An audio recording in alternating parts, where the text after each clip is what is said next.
esteroides tiene 3 capas o zonas. El término hormona esteroidea y en general las hormonas esteroideas derivan del anillo ciclopentano pedritofenantreno, también llamado gonano o esterano. Son compuestos ampliamente distribuidos en animales y plantas. El complejo proceso de formación empieza con el colesterol. La corteza adrenal produce más de 40 esteroides, pero solo una parte cumple con función biológica. Observen. Se llama suprarrenal porque se ubica sobre ambos riñones. Tiene forma piramidal, mide de 5 por 3 por 1 centímetro y se compone de corteza y médula. Está rodeada por una cápsula fibrosa. Aprovechemos esta imagen, la corteza es amplia y rodea totalmente y la médula es mucho más pequeña. La vascularización proviene principalmente de la aorta y sus venas principales. Se van a formar 2 plexos arteriolares, uno subcapsular, debajo de la cápsula, lo que envuelve completamente la suprarrenal, y en la capa reticular, que es la que produce los esteroides sexuales. Ambos plexos arteriolares van a regar la corteza. Existen también ramas directas y ramas procedentes de la corteza que se van a encargar de irrigar la médula. En verde les he puesto a todas las venas y en rojo a las arterias.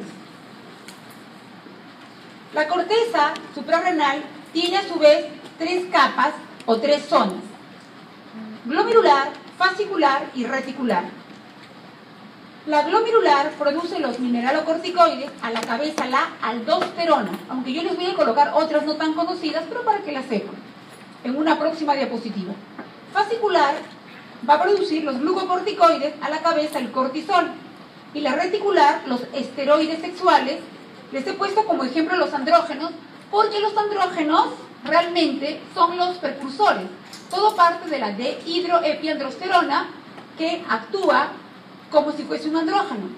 Pero esta, por acción de las enzimas, que les voy a mostrar, que ese proceso a mí me encanta, vamos a tener la testosterona y también estrógenos y sus derivados que actúan como hormonas femeninas. De esta imagen, que quiero que recuerden, que la fascicular es la más amplia de todas, 75%. Y en el centro se encuentra la médula la médula adrenal, que es la que produce las catecolaminas. ¿Y por qué se llama catecolaminas? Porque están formadas por aminas del grupo catecol. Tenemos a la adrenalina y la noradrenalina, llamadas epinefrina y norepinefrina. Esto es muy sencillo y nos va a servir para entender la clínica. Características histológicas de la corteza suprarrenal. Sus 3 zonas o capas: glomerular, fascicular y reticular. La glomerular, que es la más externa, su estructura no ha sido definida, el tamaño es pequeño, el contenido de lípidos es pobre, todo lo contrario a la fascicular, y la respuesta a CTH también es pobre. ¿Por qué? ¿Quién estimula a la glomerular? El sistema renina-angiotensina-aldosterona, en este caso y específicamente la angiotensina 2. Por lo tanto, la disminución o el incremento de ACTH no va a tener mayor importancia en la glomerular para que produzca aldosterona. ¿Quién va a ser el principal estímulo? En este caso es la catecolamina, es la... ¿qué les dije, chicos? El principal estímulo, la angiotensina 2. Y el principal estímulo de la angiotensina 2 es la hipovolemia. La fascicular es la que produce los glucocorticoides. Su estructura es columnar, su tamaño celular es grande, el contenido de lípidos es rico, esta es su principal característica, y la respuesta a ACTH es aguda. Disminución de ACTH va a producir atrofia de la fascicular porque es dependiente de ACTH, y un incremento de ACTH va a producir la hiperplasia o hipertrofia de la fascicular y disminución del contenido lipídico. Y la reticular, que es la que produce los esteroides sexuales, su estructura es estrecha, el tamaño celular es compacto, el contenido lipídico está caracterizado por gránulos de lipofucina. La respuesta a CTH sí se da, y esto quiero que lo recuerden para que entiendan la hiperplasia suprarrenal congénita, la respuesta a ACTH es crónica. Disminución de ACTH va a producir atrofia y un estímulo permanente va a producir hipertrofia e hiperplasia de esta zona. ¿Qué sucede? ¿Qué importa si se pasa? ¿Qué sucede si, como les voy a mostrar en un cuadro, se obstruye o no se permite el pasaje de una vía a otra para dar origen al cortisol, para producir cortisol? Cuando se corta esa vía, se desvía hacia la formación de los esteroides sexuales, especialmente sobre los precursores que tienen que ver con la formación de testosterona. Y el clítoris de la recién nacida va a estar hipertrofiado. Y cuando nace, los médicos y la familia piensan que es un varón. Y muchas veces, lastimosamente, se cría como varón. Y es un 46XX. Entonces, la primera causa de ambigüedad sexual, es la hiperplasia suprarrenal congénita. El control neuroendocrino del eje hipotálamo hipófisis suprarrenal está dado por el ritmo circadiano, por la respuesta al estrés y por un retrocontrol negativo, por feedback negativo. Eso se lo saben perfectamente bien. Cortisol se incrementa, inhibe la secreción de ACTH, inhibe la secreción de CRH. Eso ustedes ya se lo saben. Ahora, este ejemplo típico que les estoy dando es cuando nos referimos a la capa fascicular, pero esto no sucede con la capa glomerular, que es dependiente del sistema renina, angiotensina, aldosterona. ¿Ok? El factor liberador de ACTH tiene 41 aminoácidos. ¿Es una proteína o es un péptido? Ustedes saben. ¿Es una proteína o es un péptido? Yo les dije, ¿cuántos aminoácidos yo necesito para hablar de una proteína? 100 aminoácidos. Para otros autores 80, pero el consenso es 100. Menos de 100 estamos hablando de péptidos.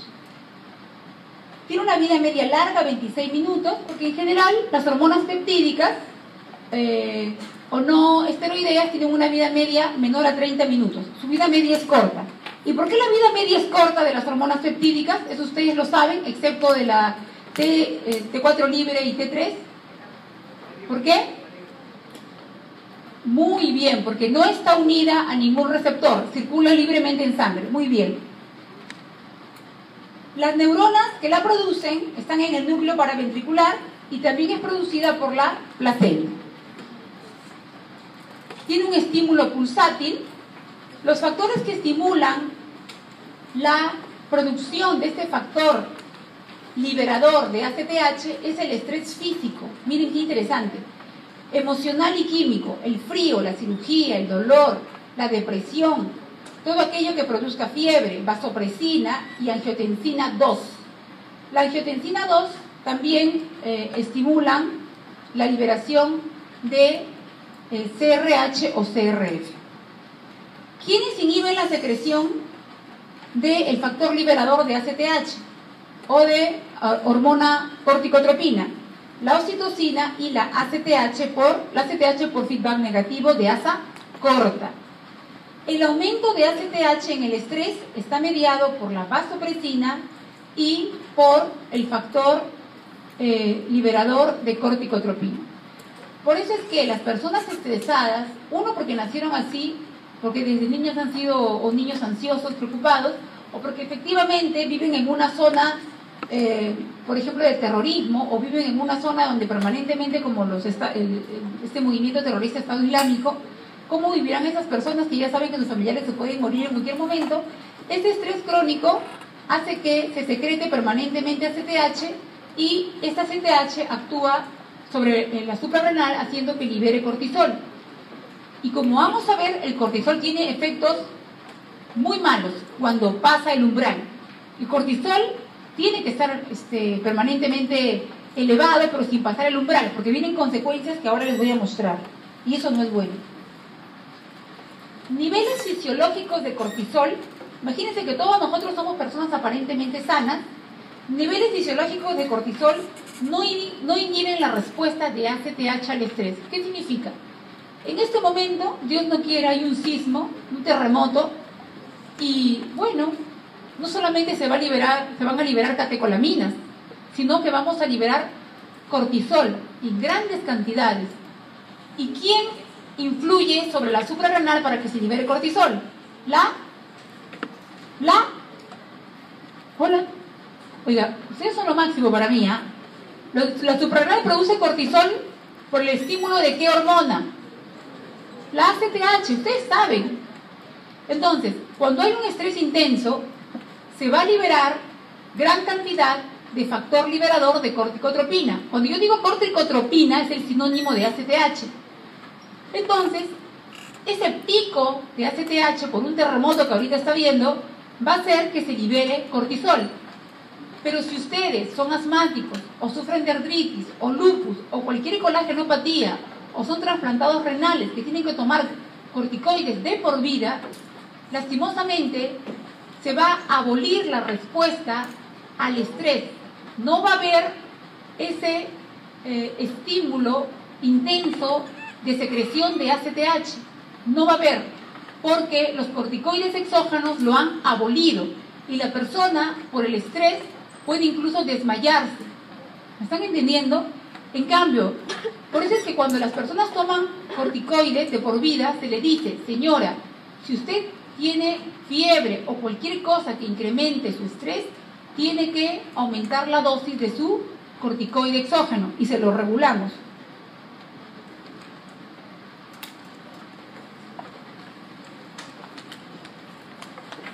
El precursor de la ACTH es la propiomelanocortina, que es un precursor hormonal, conocido como POMC.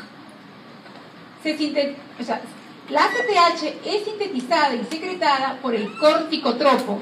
Si yo digo corticotropo, su sinónimo es la célula corticotropa. Eso ustedes lo saben, de la adenohipófisis. Tiene 39 aminoácidos. ¿Es una proteína o es un péptido? Muy bien. Tiene una porción aminoterminal que es responsable de su acción biológica. Su vida media es corta, su secreción es episódica.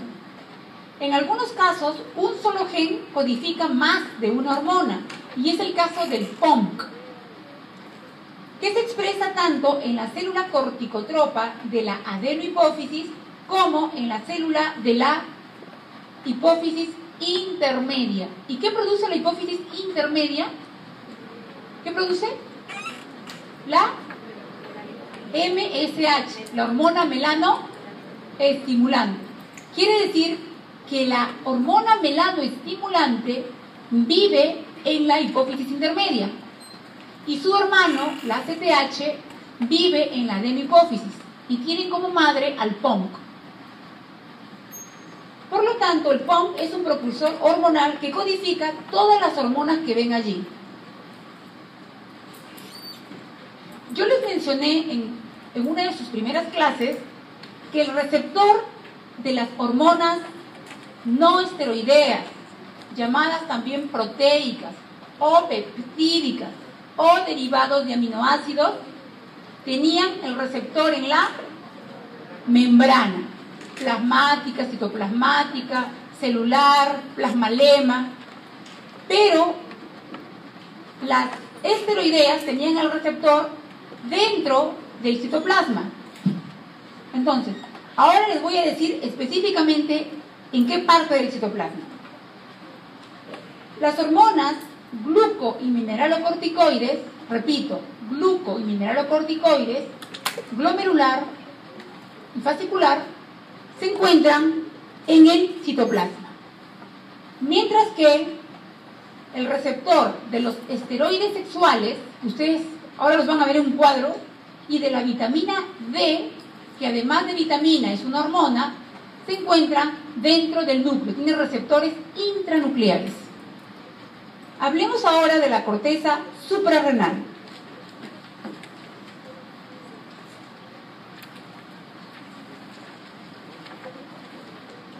Resumiendo lo que hemos dicho, la corteza tiene 3 zonas o capas: glomerular, fascicular y reticular. Glomerular, mineralocorticoides, a la cabeza la aldosterona. Fascicular, glucocorticoides, 2 puntos cortisol. Reticular, esteroides sexuales, 2 puntos los andrógenos, siempre se mencionan. Pero estos andrógenos, por unas hormonas por unas enzimas que les voy a mencionar, que también en el audio se los explico, pero tal cosa pasa aquí, por esas enzimas, se van a convertir un bracito en hormonas masculinas y el otro bracito en hormonas femeninas. ¿Qué otros minerales corticoides produce la glomerular? La desoxicorticosterona. La fascicular, hidrocortisona y corticosterona. Y la reticular, como les mencioné, no solamente los andrógenos, sino que por acción de las enzimas que les voy a mencionar, un brazo va a estrógenos y también a progestágenos. Ok, observen esto. En la función esteroidogénica, para formar la aldosterona, el cortisol y los esteroides sexuales, todos parten del colesterol. No se vayan a perder, ¿ya? Todo parte del colesterol. Para formar aldosterona, en la glomerular hay una única vía, es recta, no hay más. Para formar cortisol, en la fascicular hay 2 vías, una que parte de la pregnenolona y la otra que parte de la progesterona. Pero para formar esteroides sexuales, ya sea por su rama masculina o por su rama femenina, tenemos 3 vías, una que parte de la pregnenolona, la otra que parte de la progesterona y una tercera que parte de la 11-deoxicortisol.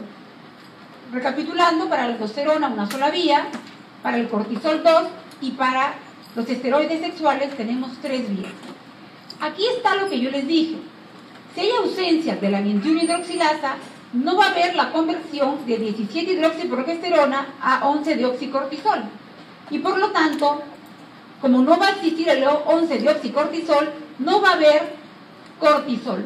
Al no haber cortisol, la 17-hidroxiprogesterona no pudo convertirse y se desvía hacia la androstenediona. Y si es un feto femenino, vamos a ver por la producción de testosterona y de dihidrotestosterona que partió de la androstenediona, vamos a ver la hipertrofia del clítoris e hiperplasia suprarrenal congénita, que es la primera causa de ambigüedad sexual. Pero esto se ve, repito, en un feto femenino. Ok.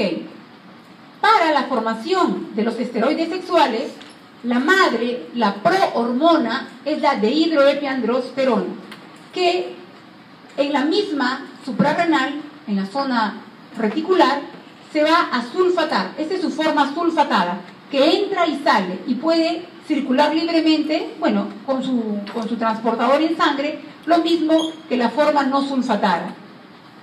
La dehidroepiandrosterona se transforma androstenediona por acción de la 3-beta dehidrogenasa. Y esta androstenediona, fíjense por favor, este es el punto de quiebre para pasar al lado masculino o al lado femenino.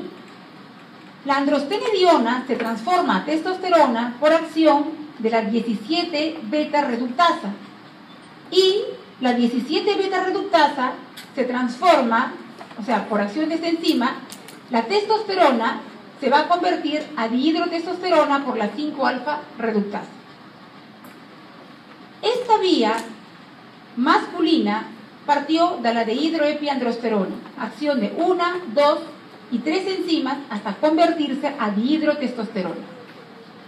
Ahora observen, cuando sobre la androstenediona, que es la madre del cordero, va a ocurrir una aromatización, especialmente a nivel del tejido graso, se va a convertir la androstenediona a estrona, que es un estrógeno débil, pero que las gorditas tienen mucha estrona y las protege de osteoporosis. pero conlleva en ellas un mayor riesgo de cáncer de endometrio. Cáncer de útero, que ustedes saben que es a nivel del endometrio, diferente al cáncer de cuello uterino, que no tiene nada que ver. Y esta estrona se transforma a trazas de estradiol, no es mucha la cantidad, por acción de la 17 beta reductasa. ¿Se dan cuenta qué sencillo es? ¿Entendieron todos? ¿Sí? Ok, en la vida les voy a tomar todas estas enzimas, salvo la 5-alfa reductasa, que es la que convierte la testosterona a su forma activa de hidrotestosterona. Y un poco el tema de hidroepiandrosterona sulfato, que ahorita les voy a mencionar. ¿Ok? Ya les he dicho, no se memoricen cosas que no nos van a servir. Lo que quiero es que entiendan que para formar colesterol es muy fácil, una sola vía. Para el cortisol son 2 y para las hormonas son 3. Y que la de hidroepiandrosterona se transforma a androstenediona. Y las otras 2 vías también me llevan a androstenediona. Y la androstenediona, que se conoce en medicina como A4, es la que por acción de determinadas enzimas va a ir a la vía masculina y por determinadas otras enzimas va a ir a la vía femenina. ¿Me entendieron? ¿Me entendieron? Gracias. Es que no me respondieron a la primera. Bien, ahora vamos a hablar sobre la regulación en general. Las voy a separar. La zona glomerular está regida por el sistema renina-angiotensina-aldosterona. No se imaginan lo sencillísimo que es, más sencillo que el cuadrito de la esteroidogénesis que les acabo de mencionar. Y la zona fascicular y reticular van a depender de la ACTH.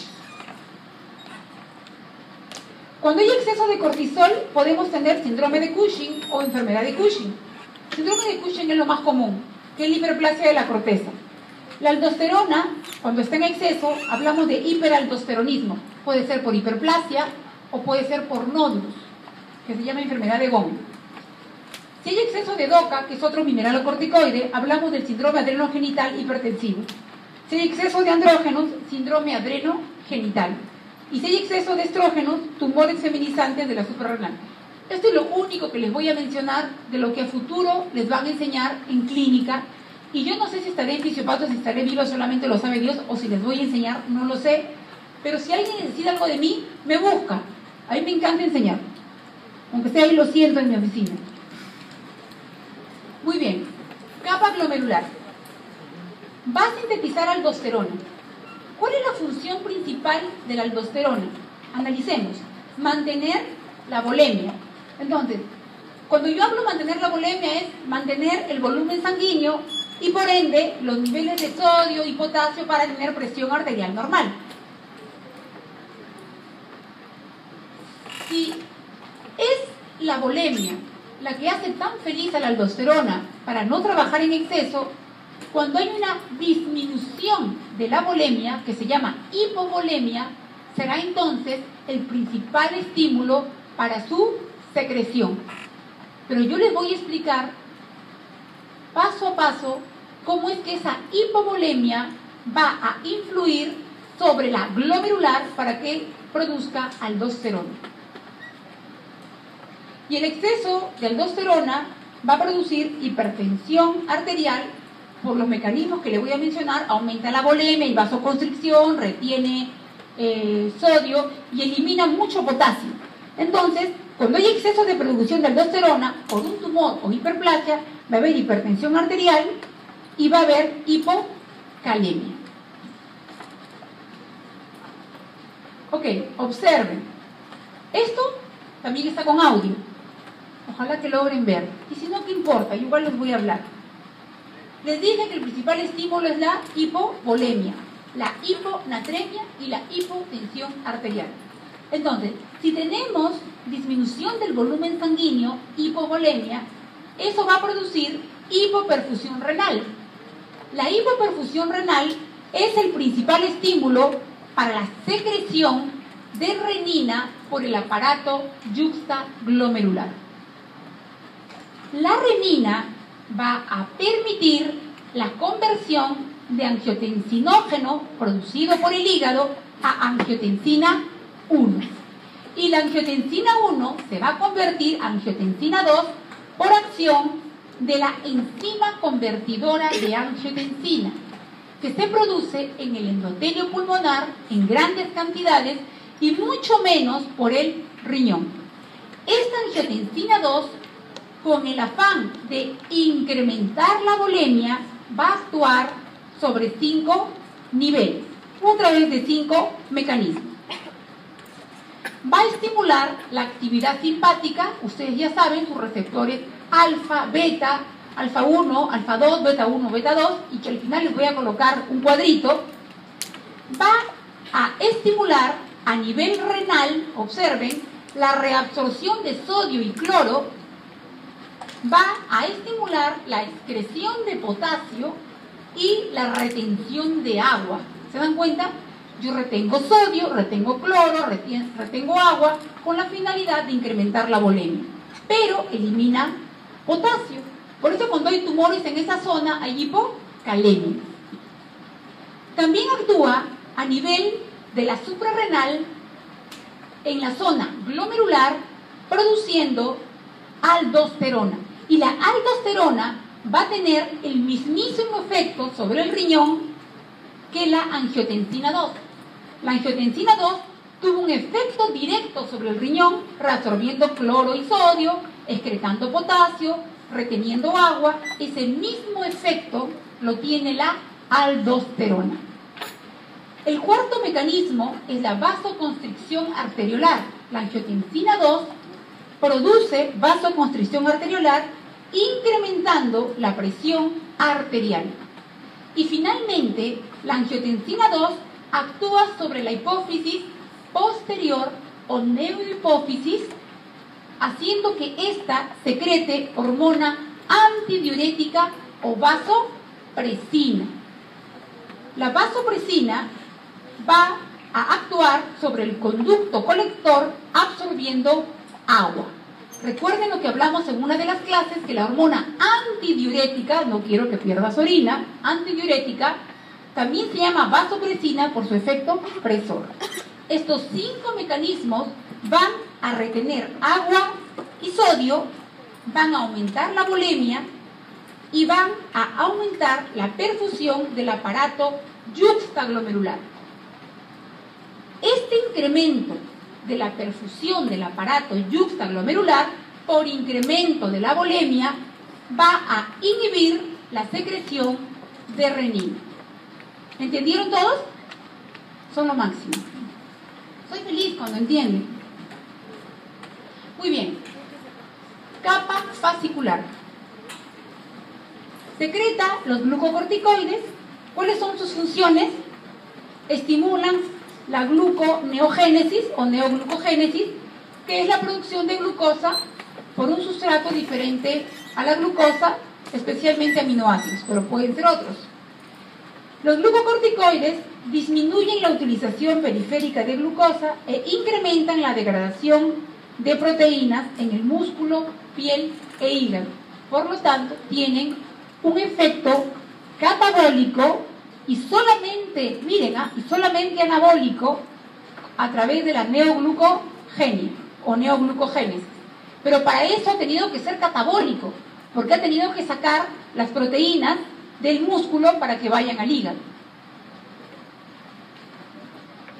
Incrementa la lipólisis, y al incrementar la lipólisis que tenemos, más ácidos grasos libres que van al hígado a formar los cuerpos cetónicos. Incrementa la destrucción y disminuye la proliferación de las células linfoides. Por eso los pacientes con exceso de cortisol o los superestresados andan con las defensas bajas. Retarda la entrada de agua a la célula y aumenta la depuración del agua libre de solutos.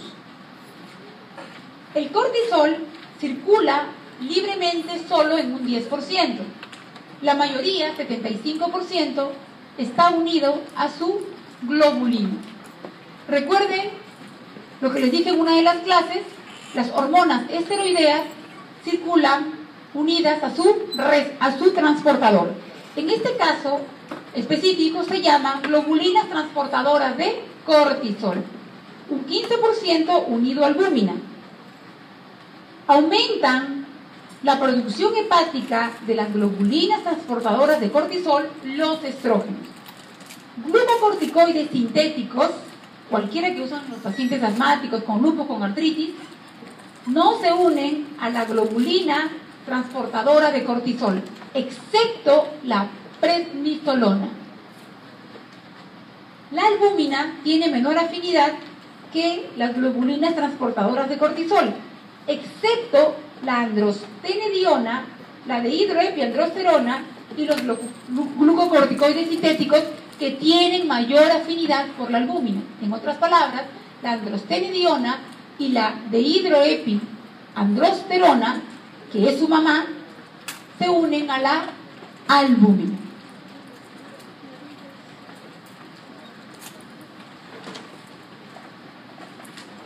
Esto se lo saben perfectamente bien, feedback positivo, feedback negativo.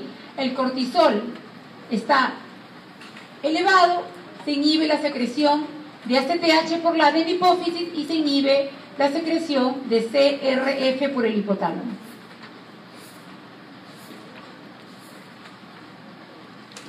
La secreción de glucocorticoides, en este caso el cortisol, está comandada por su ciclo circadiano.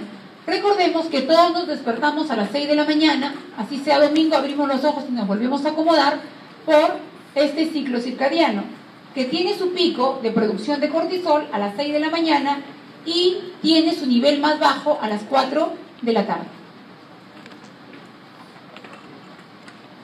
El cortisol aumenta a las 3, entre las 3 y 5 horas de sueño, eso es variable según la oscuridad-luz, la ingesta alimentaria.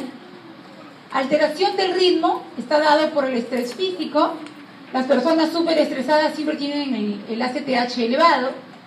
Ojo, que cuando yo estoy estresada no es que mi suprarrenal libera cortisol porque quiere, ha tenido que recibir el estímulo de la ACTH. También alteran la secreción de cortisol trastornos psicológicos como la depresión y el síndrome de Cushing, además el alcohol y enfermedades hepáticas o renales. El exceso de cortisol y en general la producción de cortisol tiene acción sobre la reproducción, tiene acción sobre el eje relacionado con la hormona de crecimiento y la función tiroidea y sobre la función inmune, disminuyéndola. ¿Cuáles son las consecuencias del exceso de cortisol? Les he puesto a propósito en rosadito, si logran verlo, en rosadito la consecuencia de toda la letra, o sea, todo lo que está en ¿qué color será ese? ¿Rosado? No. ¿Lila? No, tampoco. ¿Cuál? Bueno, este color rosado intenso, no sé qué nombre ponerle, es la consecuencia de lo que sucede en cada tejido u órgano que les voy a mencionar.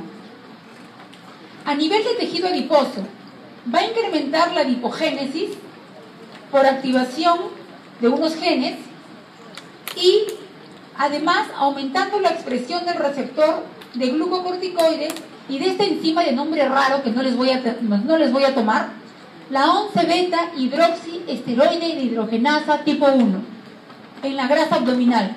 En otras palabras y hablando en español, se va a acumular grasa en el abdomen, grasa en la parte posterior del cuello, por eso se llama que es un cuello de búfalo.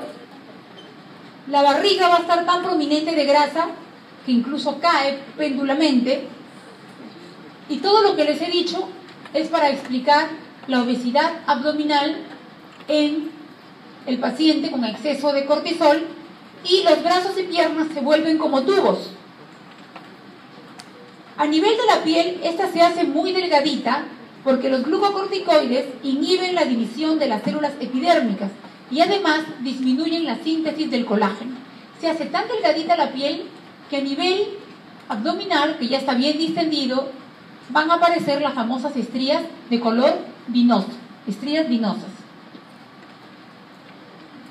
A nivel del hueso, disminuye la actividad del osteoblasto y disminuye la absorción de calcio a nivel intestinal. Y esto conlleva a la aparición de osteoporosis. Pero quiero que vean acá, porque en algún momento van a ir a hospitales y esto les va a servir. ¿Cuál es el ejemplo más común? Claro, si yo les digo algo producido por glucocorticoides endógenos. La causa más común es el síndrome de Cushing, que es por hiperplasia de la corteza suprarrenal, de la zona fascicular. Sin embargo, no es la causa más común. Si alguien les preguntase cuál es la causa más común del síndrome de Cushing, hay que especificar. La causa más común viene a ser por consumo de glucocorticoides exógenos.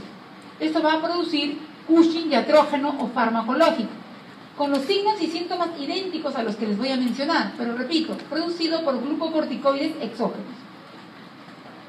Entonces, ya sea producido por glucocorticoides endógenos, como en el caso del síndrome de Cushing, o ya sea por consumo de glucocorticoides exógenos, fíjense lo que va a suceder.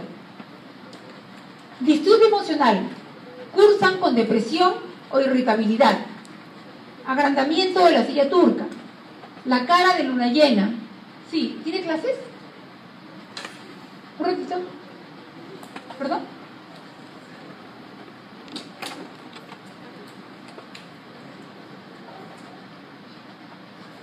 Osteoporosis, hipertensión arterial, cuello de búfalo, obesidad, especialmente en el abdomen. Va a haber adelgazamiento de los brazos y de las piernas, ausencia de menstruación, las estrías venosas en el abdomen, púrpura y úlceras en la piel. Puede acontecer hipertensión arterial, es muy frecuente, porque, ojo con lo que les digo, chicos, los receptores de la aldosterona son semejantes a los del cortisol.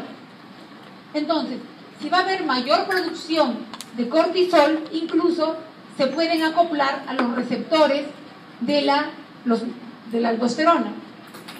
Entonces, el exceso de cortisol va a aumentar la sensibilidad a los agentes que producen hipertensión arterial, llámese catecolaminas, angiotensina 2, y aumenta la síntesis de angiotensinógeno. ¿Qué hace el angiotensinógeno? ¿Qué convierte a qué? ¿O quién lo convierte a qué? La renina convierte el angiotensinógeno a angiotensina 1. Y la angiotensina 1 pasa a angiotensina 2 por acción de la ECA. ¿No es cierto? ¿Están atentos, chicos? Ya.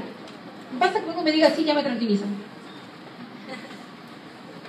A nivel renal van a aparecer edemas, alcalosis hipocalémica e hipertensión arterial. ¿Por qué? Va a haber retención de sodio y pérdida de potasio en el nefrón distal por activación de la 11-beta hidroxiesteroide de hidrogenasa tipo 2. Tampoco les voy a tomar esa enzima, pero al menos ya saben de que existe una enzima que va, por influjo del exceso de cortisol, va a retener sodio y va a hacer que se pierda potasio por el riñón.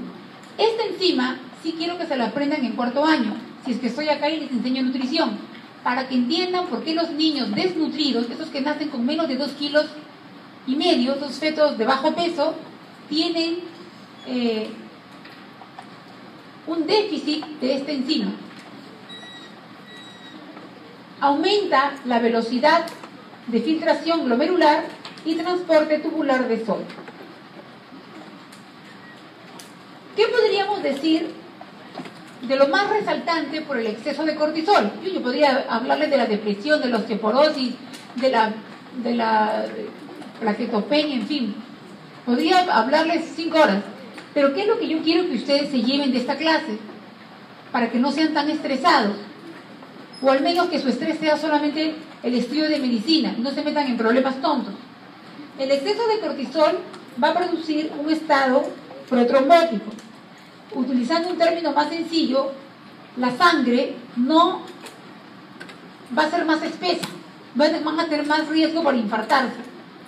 Va a acontecer lesión vascular, hipertensión arterial, disfunción del remodelado, obesidad central, por eso las personas estresadas, aunque no lo crean, están con la barriguita, y alteraciones metabólicas como la neoglucogénesis, resistencia a la insulina que puede conllevar a un paciente súper estresado por exceso de cortisol a ser diabético.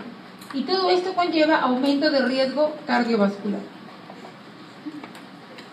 Al final les he puesto una imagen de lo que les estoy hablando. Muy bien. Con relación a la capa reticular que produce los esteroides sexuales, ¿por qué creen que yo les he puesto los andrógenos suprarrenales? Porque de estos andrógenos suprarrenales, que a la cabeza está la dihidroepiandrosterona, que va a convertirse a androstenediona y van a ver dos bracitos de la androstenediona. ¿Por qué les he puesto andrógenos suprarrenales?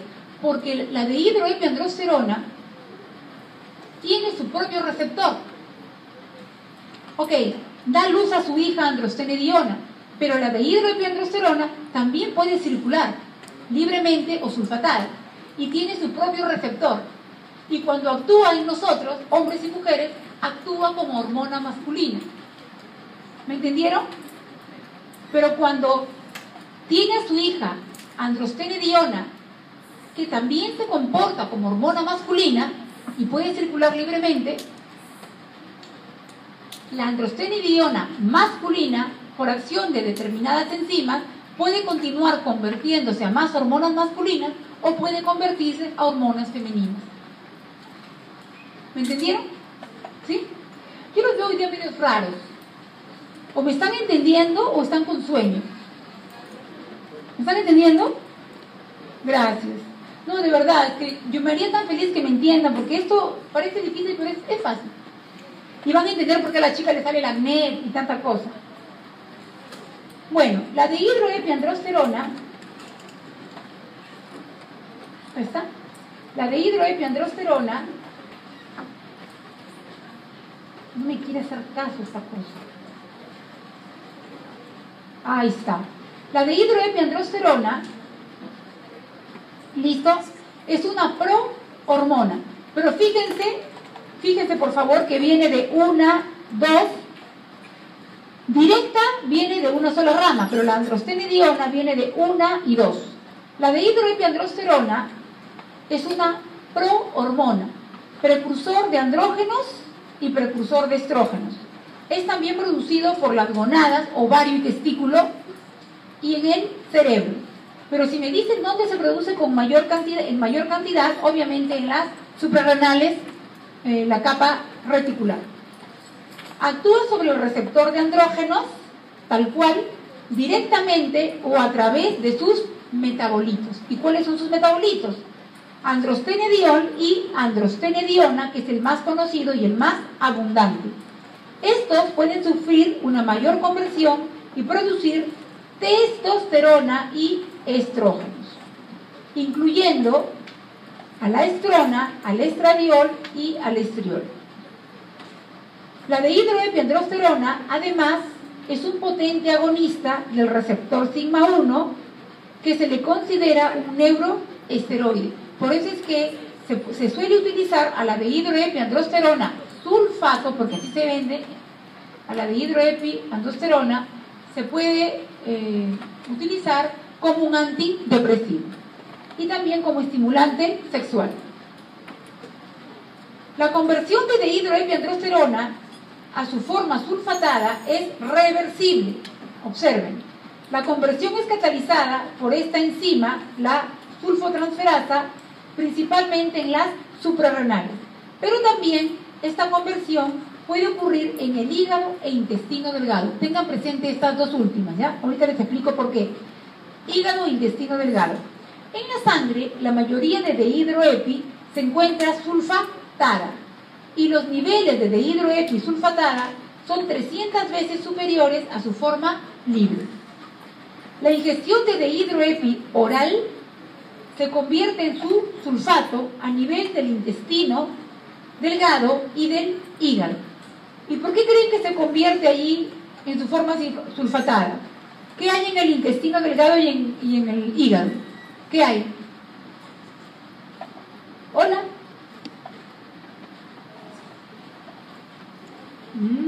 Sí estaban dormidos. No puedo creerlo, he soñado con este día yo. De verdad. Es que yo extraño enseñarles. La dehidroepiandrosterona se vende en comprimidos. Yo tomo el comprimido, ¿no es cierto? Y se va a convertir a su forma sulfatada, porque en el intestino y el hígado, ¿qué cosas se encuentran? La sulfotransferasa. Y si se olvidan, dicen, se encuentra la enzima que la transforma a su éster sulfatado. Ya está. Fíjense acá, los niveles de la dehidroepi alcanzan su pico en la madrugada. Basta que yo diga pico, significa que tiene un ritmo de liberación, de secreción, pero eso no sucede con la forma sulfatada. Por lo tanto, la medida de la forma sulfatada es preferible a la forma libre por sus niveles más estables. Si ustedes quieren saber la reserva, porque imagínense que hay una chica pobrecilla que siempre está llena de acné su carita, le salen vellos por todas partes. Van a pedirle la dehidroepiandrosterona sulfato y la van a encontrar incrementada. Se utiliza en la prevención del envejecimiento y como estimulante sexual. Recuerden ustedes que lo que a las mujeres les da el deseo sexual no son los estrógenos ni la progesterona. Al contrario, la progesterona alta, hoy no me toquen. Lo hace la testosterona o todas las hormonas o todos los andrógenos, porque puede ser testosterona, puede ser dehidroepiandrosterona, puede ser androstenediona, cualquiera de estas hormonas que actúe como un andrógeno. ¿Listo? ¿Se entiende? ¿Sí? Y también les hablé del beso, ¿se acuerdan? Que los besos mojados, la saliva del hombre carga testosterona. Entonces, cuanto más mojado ese beso, la chica va a estar pensando todo el día en el muchacho, si es que logra separarse de él. Si es que la testosterona hace que la mujer libere en su cerebro feniletilamina, oxitocina y prolactina. Entonces están pensando todo el día en el beso, en el muchacho. Es normal, ¿eh? Funciones de la androstenediona. Observen, por favor. La dehidroepiandrosterona se convierte en androstenediona y esta androstenediona tiene la siguiente importancia en nosotros. Aparición de caracteres sexuales secundarios en la prepubertad. ¡Qué interesante! Y ustedes dirán, profesor, ¿y cuáles son esos caracteres secundarios en la prepubertad? Son el olor de las axilas. ¿Cuántas mamás me llevan a sus niñas, especialmente las niñas? A los pobres niños creo que ni los huelen. Pero basta que la niña emita un olorcito de axilas y la mamá se preocupa. Entonces, el olor de las axilas de la niñita está dado por la androstenediona. Entonces, en nuestro país no es fácil dosar androstenediona. ¿Cuál es la madre de la androstenediona? La dehidroepiandrosterona. ¿Y cuál pido yo? La forma más estable, pido la dehidroepiandrosterona sulfato. Ok, entonces yo lo que digo a la señora, tranquila, su hijita tiene 7 años, es normal que le huelan las axilitas. Eso se llama la adrenarquia y está dado por la androstenediona. Así que no se preocupen para nada. Lo mismo sucede en el niño, pero como les digo, a los pobrecitos ni los huelen. En las mujeres en edad adulta, esta androstenediona, conocida como A4, ejerce una función anabólica proteica. Va a guardar sustratos. Por eso es que las mujeres gorditas tienen mayor androstenediona y tienen mayor estrona. Y esto es bueno para ellas porque las protege de osteoporosis, pero no es bueno para lo que les voy a decir dentro de un ratito. En las mujeres posmenopáusicas constituyen una fuente de estrógeno. ¿Cuál es el estrógeno que en mayor cantidad tienen las mujeres que ya no reglan? La estrona, pero es un estrógeno débil. ¿Y también tienen estradiol? Sí, pero son trazas, no tienen mayor importancia. Los andrógenos adrenales son precursores de la testosterona, observen acá, y de la dihidrotestosterona. En varones, la conversión de androstenediona a testosterona representa solo el 5% de la producción de testosterona. La mayoría se va a producir en los testículos. ¿Cómo se llama la célula que produce testosterona en los testículos? ¿Cómo se llama? Leili. ¿Y cuál interviene en la producción de espermatozoides? Hola. Uy, los agarré. ¿Cuál? Surprise. Sure.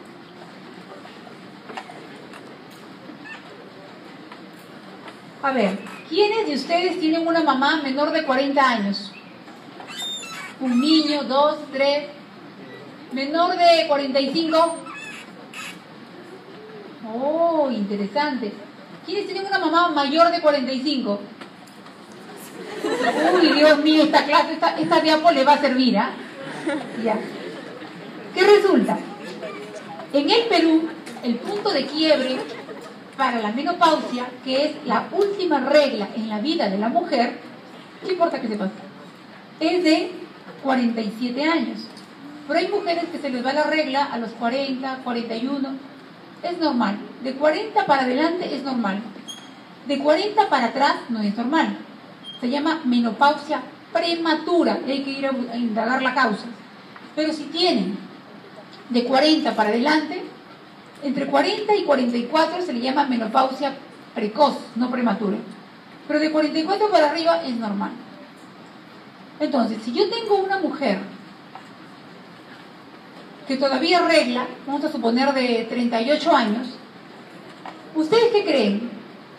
Los estrógenos predominantemente en la mujer que regla provienen de los ovarios. Pero ya saben que una ínfima cantidad para ella va a provenir de las suprarrenales. ¿Qué significa? Que las suprarrenales siempre van a trabajar. Regle o no regle la mujer, las suprarrenales van a trabajar. Pero una vez que la mujer deja de reglar, la mujer ya no regla, lo poco de estrógenos que tiene en su cuerpo van a depender directamente de las suprarrenales. Si es una mujer delgadita, como la que tienen al frente, soné. Soné porque no va a haber la aromatización. Entonces voy a estar más proclive a la osteoporosis y quién sabe a estar renegona. En cambio, las que son gorditas van a tener mayor aromatización y los andrógenos producidos en la suprarrenal se van a convertir a estrona por la aromatasa. Cuanto más tejido adiposo va a haber mayor conversión. Y las gorditas, por tanto, están protegidas de la osteoporosis. Tienen mejor carácter, son reglonas. Sin embargo, tienen mayor riesgo de cáncer de endometrio y de cáncer de mama y útero. Así que no es gracioso tener mujeres que ya no reglan gorditas. Ahora, cuando una mujer ya no regla, ustedes le preguntan, señora, ¿hace cuánto tiempo que no regla? Hace un año, un momentito. Todavía no es una mujer menopáusica, es una perimenopáusica. ¿Ok? Cuando pasan 2 años o más, recién pueden decir que es menopáusica. Pero si ya pasaron unos cuantos meses o un año, todavía no. Inclusive hay riesgo de que salga embarazada. Yo tenía un amigo con el que hice el internado, mi amigo Paco, y su mamá iba a ser operada de un tumor. El tumor era Paco. La mamá tenía 49 años.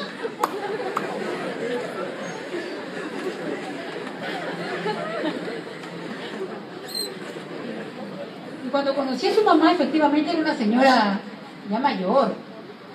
Sí, ya parecía su abuelita, pues, ¿no?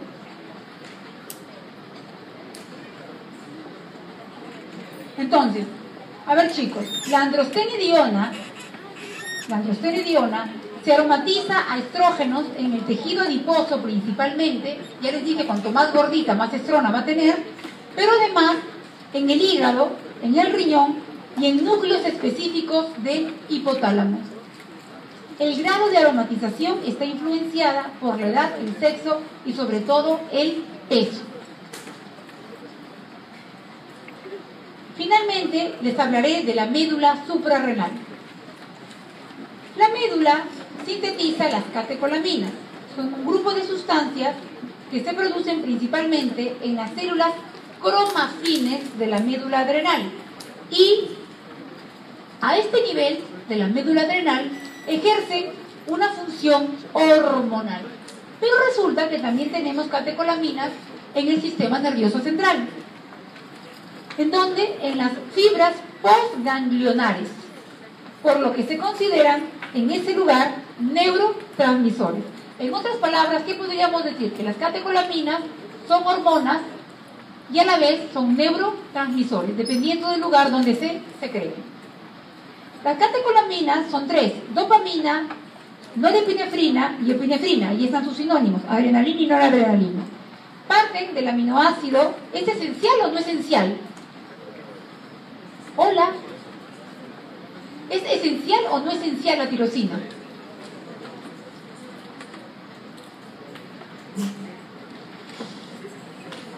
¿Cuáles son los 8 aminoácidos esenciales que no podemos producir, que tenemos que de la dieta? ¿Cuáles son? Fenilalanina, isoleucina, ¿qué más? Leucina, lisina, metionina, treonina, triptófano y valina. Y los 2 adicionales en el niño, porque hay 10 esenciales en el niño, ¿cuáles son? Se los dije. Empieza con A. Arginina y el otro es con H. Histidina. Entonces, ¿la tirosina es esencial? Todo lo que me hacen hacer para que me respondan.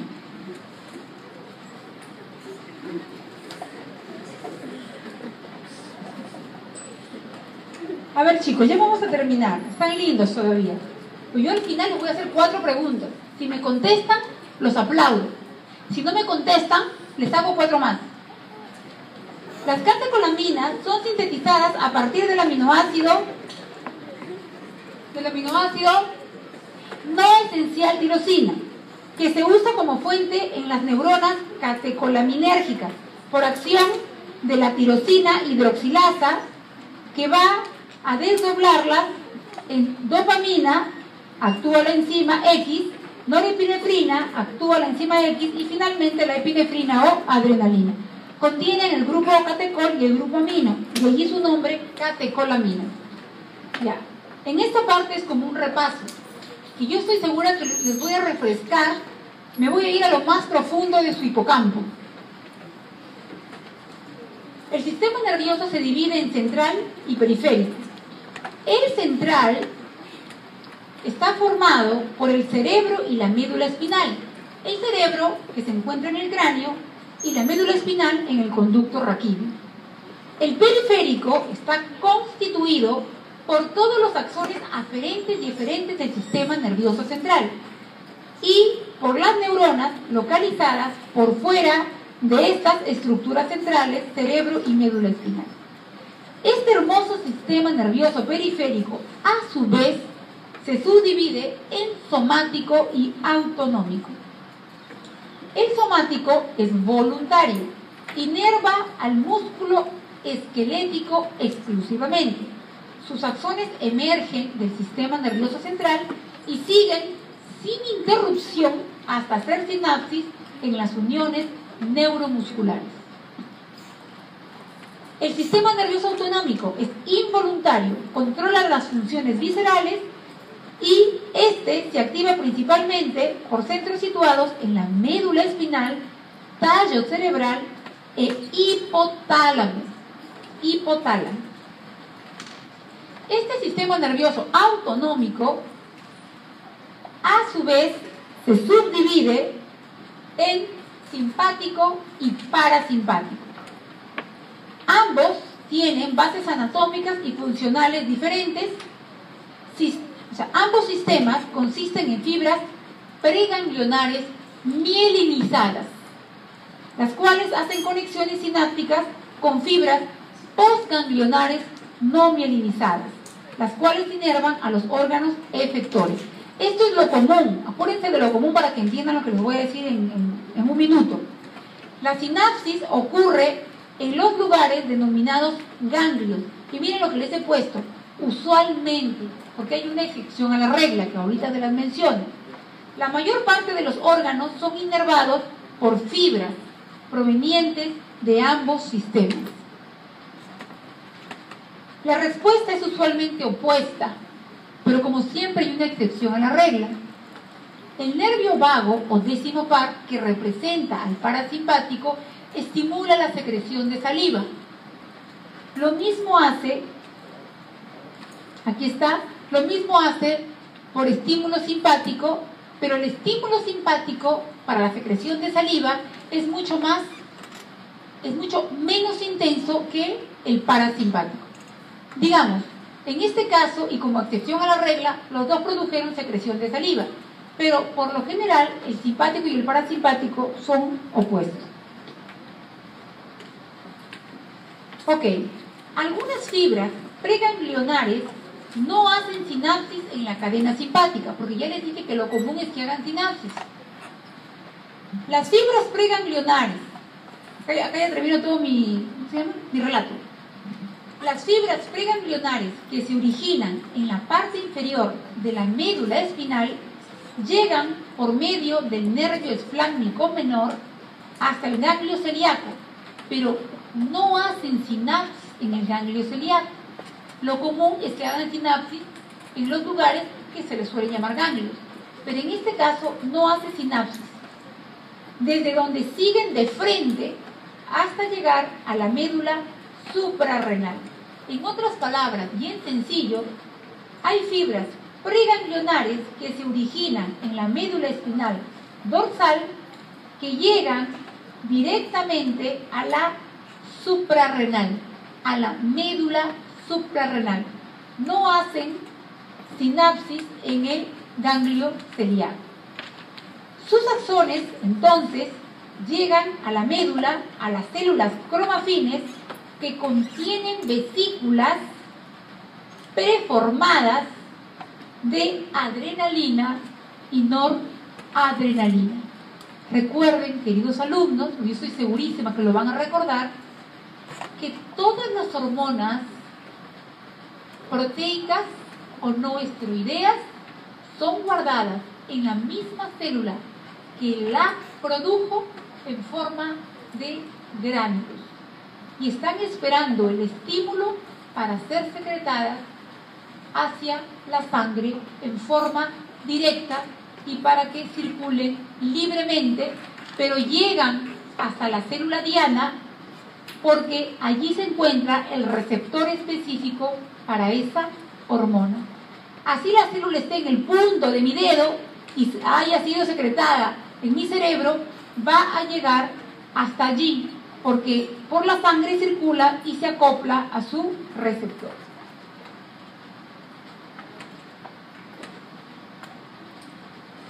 Muy bien. Y recién, en respuesta a un estímulo, sismo, se libera cortisol y se libera catecolamina. Entonces, ¿qué mejor estímulo para poner a prueba su médula suprarrenal que el estrés intenso, un sismo? Entonces, en respuesta a un estímulo, la adrenalina que se encuentra guardada en estas células cromafines segrega o es segregada hacia la sangre y se distribuye a través del torrente circulatorio. Se une a sus receptores adrenérgicos, se llama adrenérgico por la adrenalina, de membrana específico, que se encuentran en los hepatocitos, adipocitos y células sanguíneas. La unión de las catecolaminas a su receptor desencadena los eventos.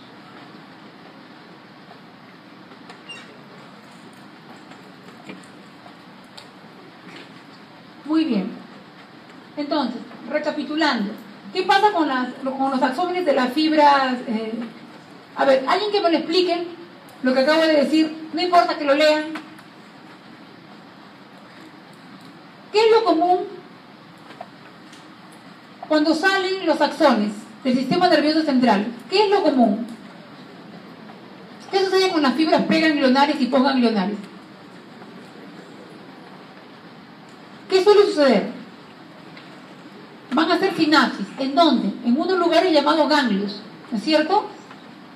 En el caso del estímulo para que se secrete catecolamina, ¿qué es lo que sucede? ¿Va a haber unión a nivel de ese ganglio?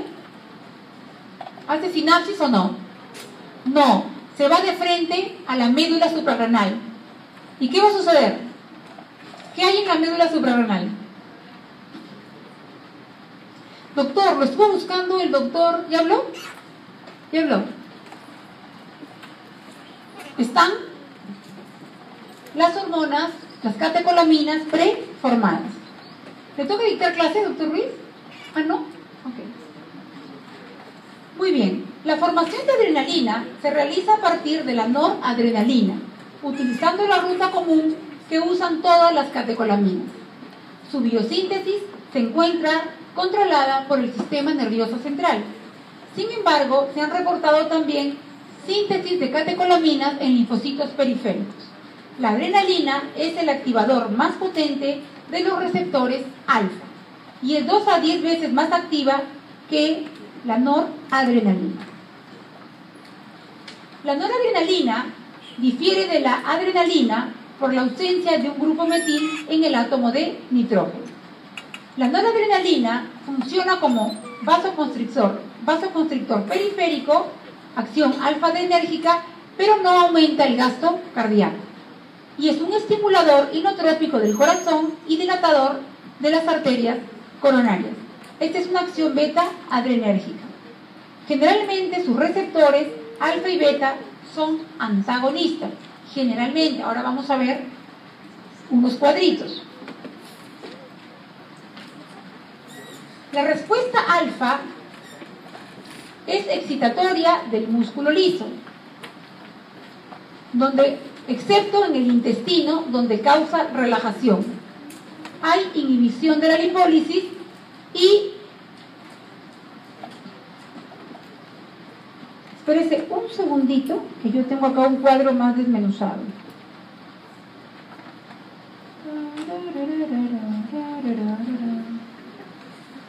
Es de los pitufos, creo, ¿no?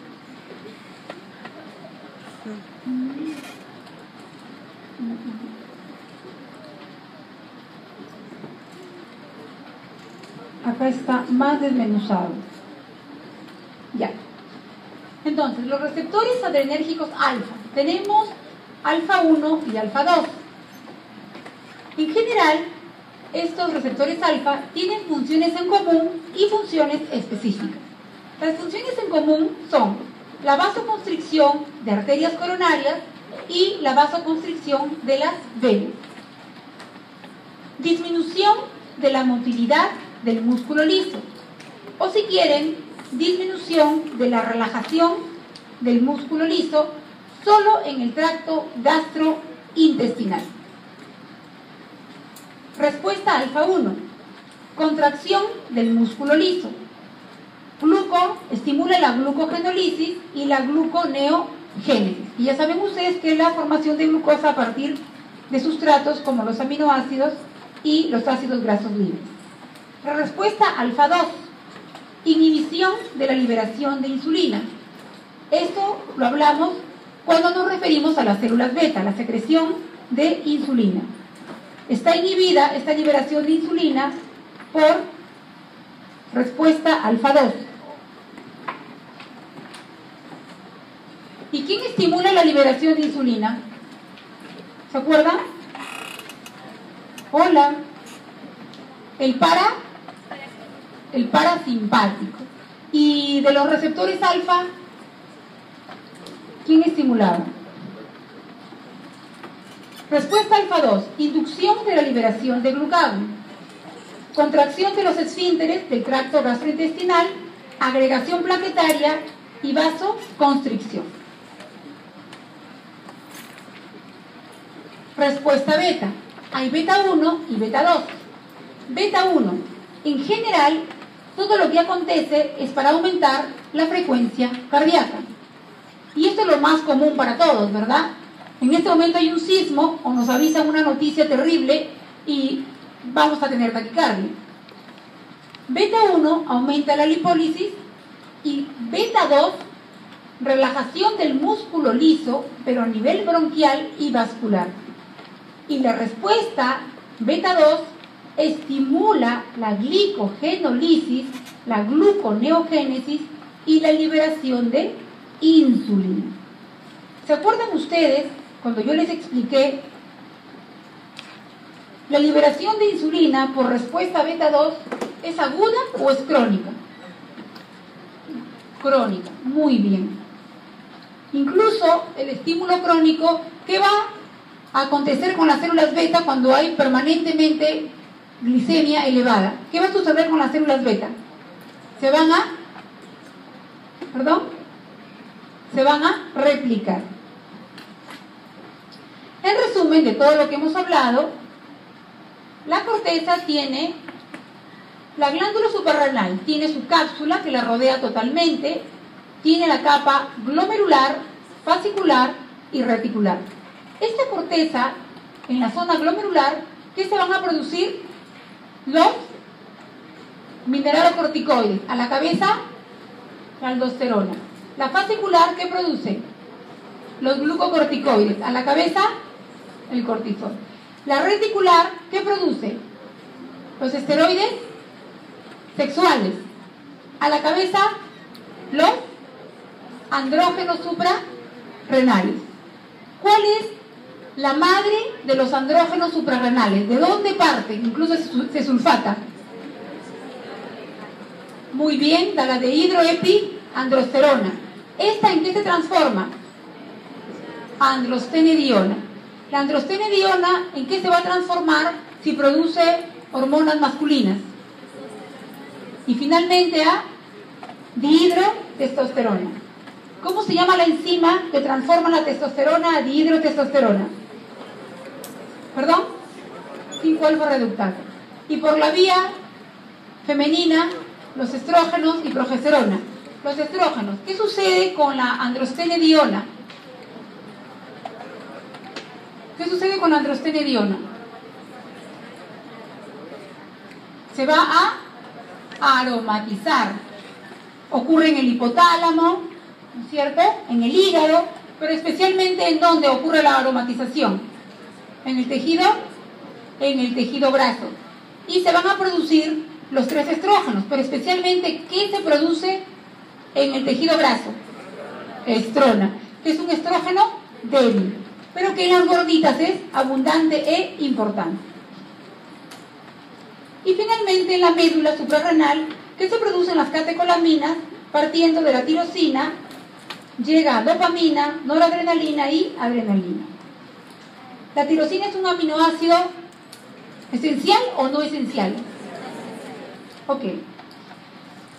Con esta diapositiva vamos a resumir la clase que les di sobre el páncreas y la clase de hoy. Mejor con la flechita. Fíjense ustedes, el sistema nervioso simpático va a actuar sobre la médula suprarrenal produciendo las catecolaminas. Estas catecolaminas intervienen en la glucogenólisis, que es el desdoblamiento del polímero glucógeno en glucosa que es vertida hacia la sangre, incrementando los niveles de glucosa. Asimismo, tenemos que, por influjo de la ACTH, esta va a actuar sobre la corteza suprarrenal y va a producir cortisol.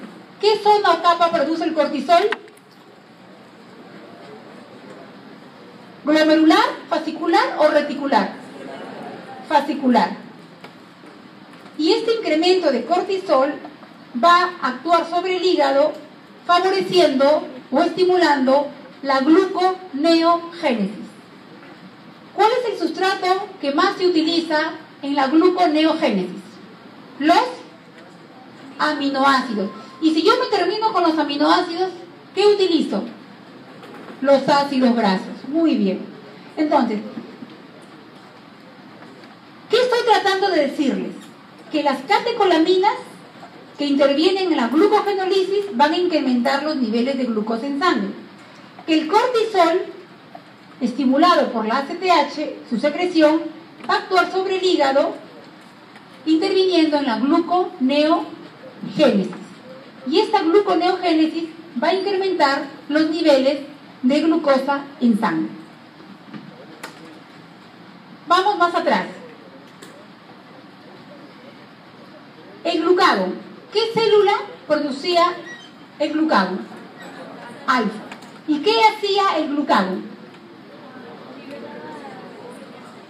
¿Qué hacía sobre el hígado el glucagón? Muy bien, desdoblaba el polímero glucógeno a los monómeros de glucosa. ¿Y eso qué producía en la sangre? Hiperglicemia. Hasta ahí van bien. La insulina. La insulina producida por las células beta. ¿Qué hacía la insulina en el hígado? ¿Qué hacía? ¿Qué guardaba? Glucosa. ¿Bajo qué forma? Muy bien, bajo la forma de glucógeno. ¿Qué enzima permitía guardar la glucosa en el hígado? Muy bien, la glucoquinasa. ¿La guardaba bajo qué forma? Glucosa 6, fosfato, y de allí no la podían sacar. Pero además sintetizaba en el hígado, ¿qué otra enzima? Que intervenía ya en la formación del glucógeno o glicógeno hepático. ¿Cómo se llama esa enzima?